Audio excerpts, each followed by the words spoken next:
Request చేస్తున్నది, అడుగుతున్నది ఒకే ఒక్క విషయం అండి. పాపకొల్లు రెవెన్యూలో 1982లో సర్వే చేశారు, దాన్ని మ్యాప్ల రూపంలోకి తీసుకురాలేదు.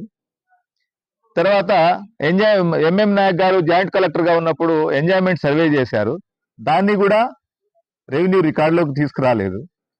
పాప్కోల్ రెవెన్యూ వినోబా నగర్ నుంచి కరివారిగూడెం వరకు, అంటే ఆల్మోస్ట్ సగం మండలం ఇబ్బంది పడతా ఉంటే ఇప్పటి వరకు వాటి గురించి ఆలోచించే పరిస్థితి ఈరోజు దులుపాడు మండలంలో లేదు.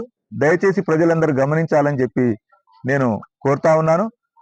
పాప్కోల్ రెవెన్యూలో ఉన్నటువంటి ప్రజలందరికీ, ముఖ్యంగా గిరిజనేతరులకి చాలా ఇబ్బంది కలుగుతా ఉంది.